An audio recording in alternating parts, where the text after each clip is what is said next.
Welcome everyone to Michigan Statewide Independent Living Council's March Roundtable. And our special guest for today is Brenda Pinge from the Michigan United Cerebral Palsy organization. And she represents the Community Work Initiatives Coordinator for the Work Initiatives Planning and Assistance Project, also known as WIPA.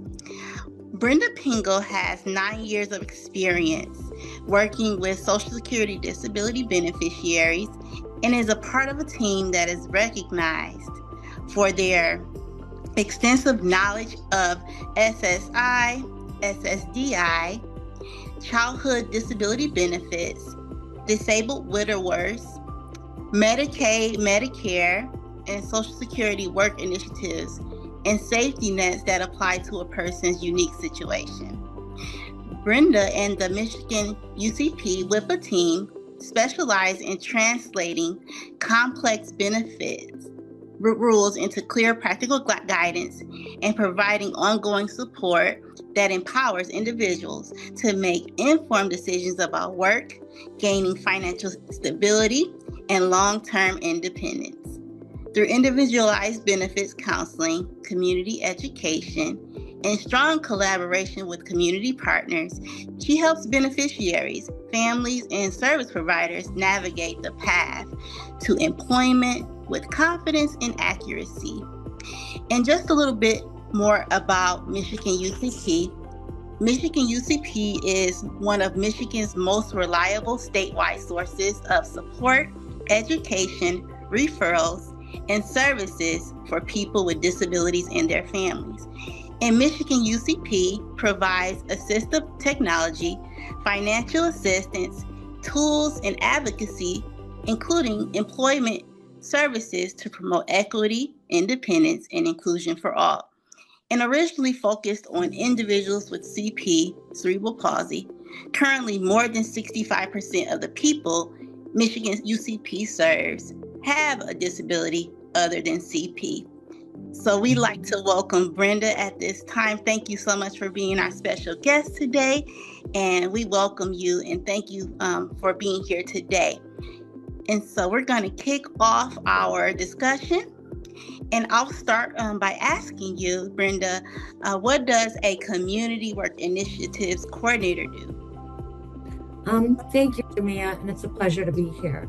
So a Community Work Incentives Coordinator, a CWIC, is the single most effective method for communicating the correct information in a timely manner so a beneficiary can overcome the fear that earnings from work will cause them to lose their cash disability benefits and healthcare coverage overnight.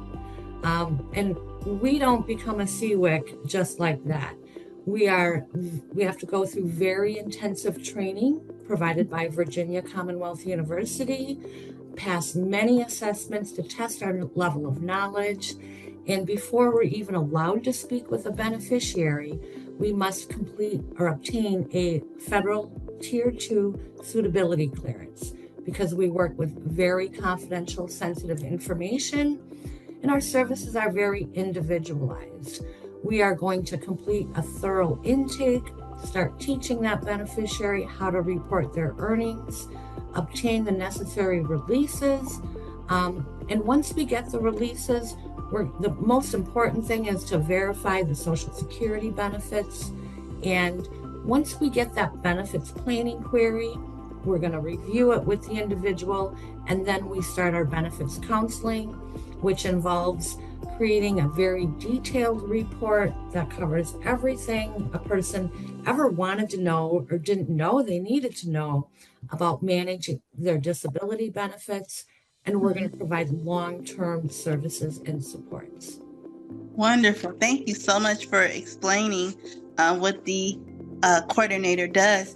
And can you go more into detail about the WIPA? Sure, Jamia. So WIPA is all about work. Again, it's an individualized process that assists people who receive benefits based on disability from the Social Security Administration. Our main objective is to promote employment and enhance financial stability. All WIPA services are provided by a CWIC, a Community Work Incentive Coordinator, and again, providing those long-term services and supports, that's vital to every beneficiary. Thank you. Thank you so much, Brenda. And just so that people are clear, what are Social Security Disability Insurance Benefits, SSDI? Okay, so that's a benefit that falls under the Title II area at Social Security, meaning it's an earned benefit.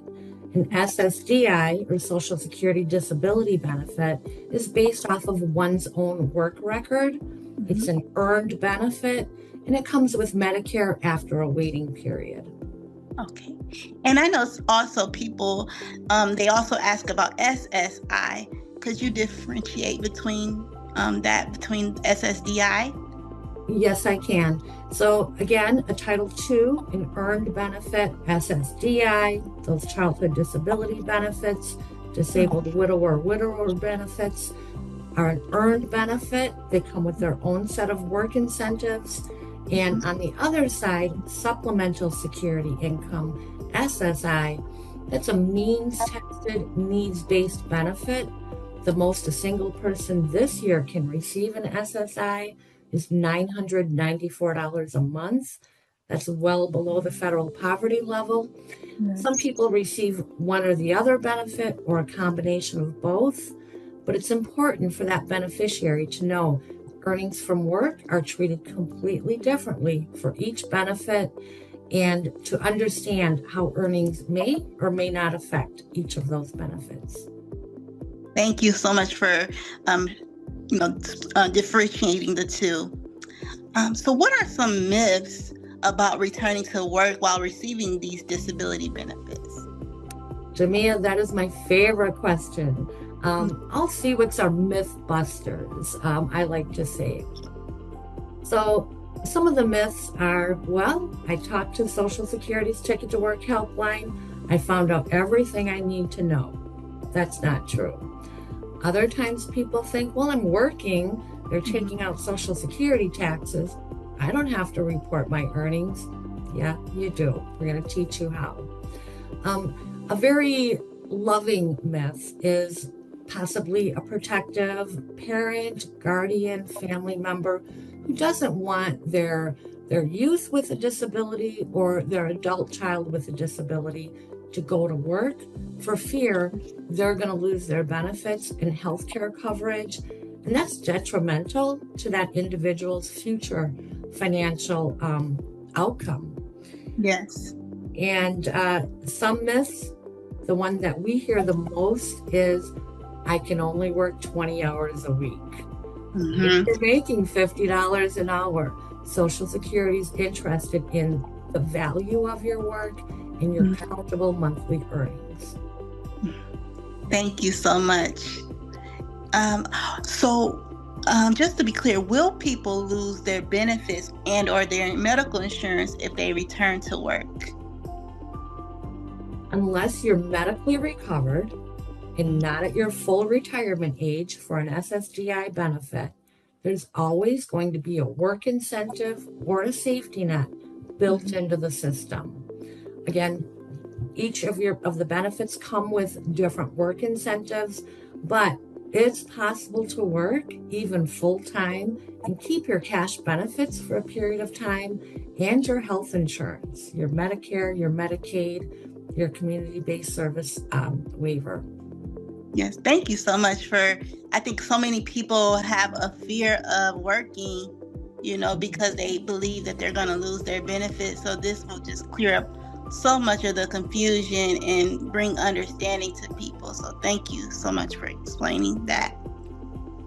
So are people who receive disability benefits required to work? Absolutely not. It's always individual choice.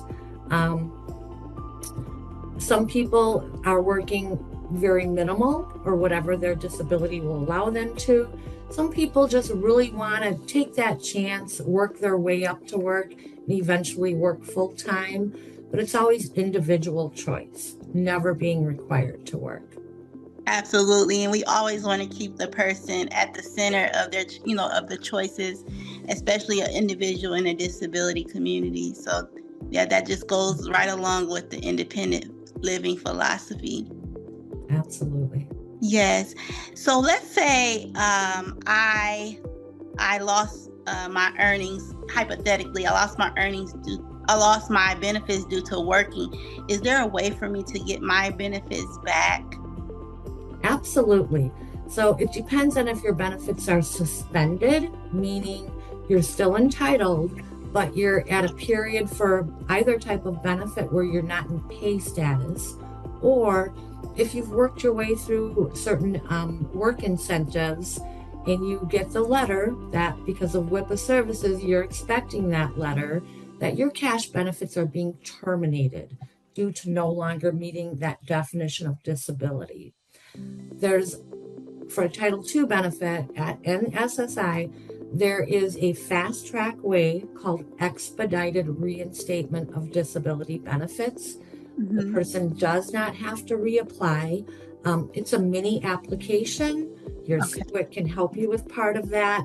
And yes, you can get your cash benefits back again. Wonderful. That's great to know. So Brenda, typically, how do you help people navigate through the notoriously complicated areas of like Social Security benefits and Medicare and Medicaid and the Medicare Savings Program and all of those benefits that are offered when there's so much at hand? How do you help people navigate through that? We rely on our training and our WIPA team. We even attend our statewide collaborative with the 2 other WIPA projects that are in Michigan. Mm-hmm. And what we do is we are going to, again, complete a very thorough intake. We're going to see and look at the work that you may have done in the past in your current earnings. And after we verify things, create that detailed report, we're going to guide you through the work incentives. We check in with people at certain touch points, which are critical, and provide those long-term benefits counseling services. And like now, Freedom to Work Medicaid, which is a new house, not a new house, but it's a different type of Medicaid for people with a disability and who are working.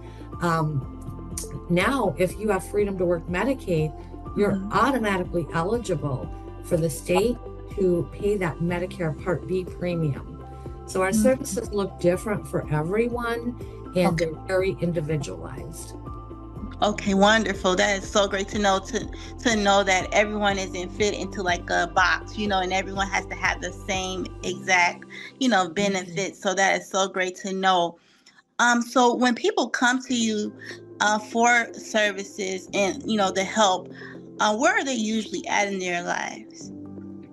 Again, that's going to be different for everyone. Some people have never had any work since their entitlement to disability benefits. Other people have worked for a few years, maybe even full-time, not reported their earnings. And then when we get those that benefits planning query and review it with the beneficiary, we have a conversation to have. And we're always going to support that individual, explain how earnings may have affected past work incentives, how current earnings may or may not affect the current work incentives or safety nets, and be that support to guide them through the process, allowing an individual to make an informed choice. Wonderful. And when we talk about WIPA, what is the ideal outcome for the individual who goes into the WIPA project? The ideal outcome is whatever that individual wants it to be. So if a person wants to work very part-time, that's what they do. If they want to increase their hours and build up their work stamina, that's what they do. Benefits are likely going to be terminated, but they've got a great job offer and they want to give it a try. And they're so thankful to know that expedited reinstatement is there. So Yeah. our services are uniquely individualized and are going to look different for each person. Wonderful. That is so great. Congrats to them. That is so rewarding. Yeah. To know that, there's no limitations even when you have a disability. That's so great to know. And just the options that are out there. Mm-hmm. And with that being said, what's the most rewarding part of your job? The people that I work with, not only our WIPA team, Kendall Brokavich, our WIPA project director, and fellow CWIC, Jared Stewart, and myself, we're all CWICs. We believe in teamwork, and hearing that beneficiary, the excitement in their voice, and learning the information. Really, I get to keep my benefits. I receive SSDI. I can have unlimited earnings for a period of time. I'm going to get paid next month. It's such a rewarding work, and people are so grateful. And seeing people accomplish their work goals, that is probably the best part of my job. Yes, I bet. And what can be the most difficult part of your job, and why? I would say sometimes we have to unpack a lot of information that is maybe what that person is not expecting to hear. That you started working full time, you've worked your way through work incentives, your cash benefits will likely be terminated. And then I remind the person that, you have that expedited reinstatement. So if you want to try full-time or substantial work, you go right ahead. Yes. Another detriment is we're very proactive. Our services are pre-planned. And if we don't get those signed releases back from an individual, we have no authority or permission to verify those benefits.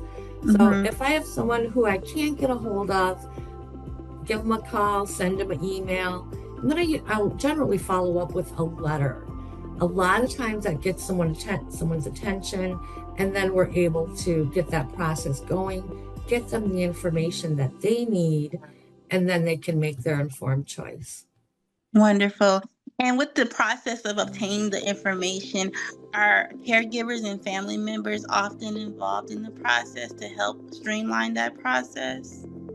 If the beneficiary wants to invite others, be it a family member, a caregiver, their MRS case counselor, BSBP case counselor, everyone brings something different to the table, and working in a team environment, again, with the permission of the beneficiary, that's encouraged.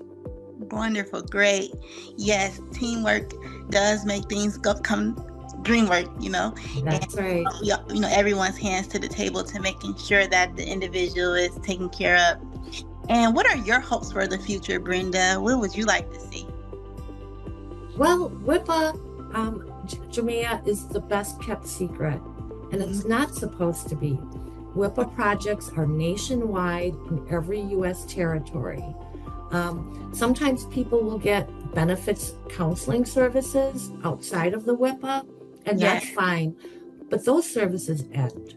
Our services, our cases, they don't close unless either you're medically recovered or you've reached your full retirement age and your benefits are based on age rather than disability. So I would love to see everyone know how to contact the Ticket to Work helpline, be able to find the WIPA that serves their county so they can get this vital information, earn more money, have increased financial stability, and go as far as their dreams will take them. Yes, I totally agree, Brenda. And if someone wanted to connect with WIPA in their county, where would they go? How would they find to get out how to get connected? Great question. I'm glad you asked. So anyone nationwide can call Social Security's Ticket to Work helpline at 866-968-7842, or for teletype 866-833-2967. You can make that call from 8 a.m. to 8 p.m. Or if you live in Wayne, Macomb, or St. Clair County in Michigan, you will be served by MI-UCP WIPA. You can connect with our WIPA project director, Kendall Brokavich, at kbrokavich@mi-ucp.org. Thank you so much, Brenda, for that information. And we just want to thank you so much for taking the time out today to giving us this valuable information. And I'm sure our audience truly appreciates all of the information that you gave today so that they can really take control of their future and have that independence of working and still obtaining their benefits. So thank you so much for your time today, Brenda. It's my pleasure, Jamia, and we, MI-UCP and our WIPA team, we really appreciate this opportunity. Thank you. Thank you.